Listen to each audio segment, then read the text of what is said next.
তার জন্ম হয়তো রেল লাইনের পাশের কোনো বস্তিতে, তার মা হয়তো কারোর বাসায় কাজ করে।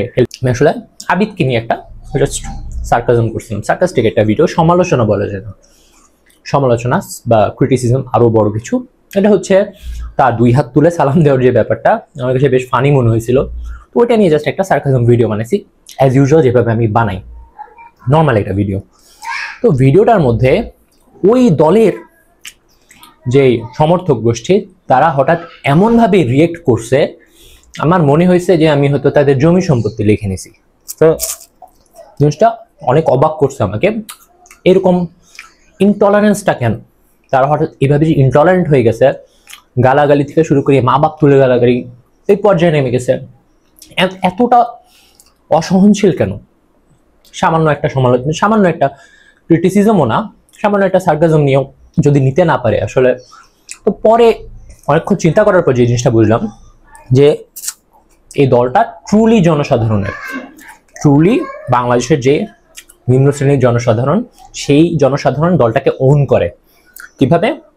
ধরেন যে ছেলেটা গালি দিচ্ছে, র্যান্ডমলি সে তুই তুকারি করছে, মা বাপ তুলে গালি দিচ্ছে, সে আসলে তার জন্ম হয়তো রেল লাইনের পাশের কোনো বস্তিতে, তার মা হয়তো কারোর বাসায় কাজ করে, হেল্পিং হ্যান্ড হিসেবে কাজ করে, বাবা হয়তো রিক্সা চালায় বা মাটি কাটে, সেখান থেকে যে 2-4 পয়সা আয় হয় সেটা দিয়ে হয়তো জমায় একটা ফোন কিনছে, ফোনটা ছেলেকে দিছে যে ছেলে ভালো কিছু করবে, ছেলে এমবি কিনে এসে তার মতের বিরুদ্ধে যে পোস্টগুলো সেখানে যা হেগে দেয়, যে মত মিল না হলে সরাসরি গালাগালি, তুই তুকারি, মা বাপ তুলে গালি, এই পর্যায়ে চলে যায়।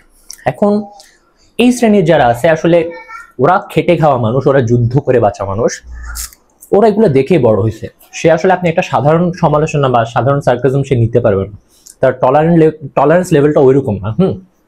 যে কোনো ব্যাপারে সে ছ্যাপ করে রেগে যাবে, সে ওইভাবে রাগ সহ্য করতে পারে না, একেবারে খোলা মনের মানুষ, সাদা মনের মানুষ। তো পরে আমি বুঝছি আসলে আমারও মন খারাপ করা উচিত হয়নি, তাদেরকে খারাপ বুঝে উচিত হয়নি, এবং দলটা যেহেতু ট্রুলি জনসাধারণের, এটা এরকম সমর্থক গোষ্ঠী থাকা খুবই স্বাভাবিক। তো একটা জিনিস আলাদা করে বলে দিই, এই দলের যে প্রধান এখন তারেক রহমান স্যার, উনি বেশ টলারেন্ট একজন মানুষ, এবং আমার দেখা বর্তমানে একজন ভদ্র রাজনীতিবিদদের মধ্যে উনি একজন, দিলীপ রহমান পার্থ একজন।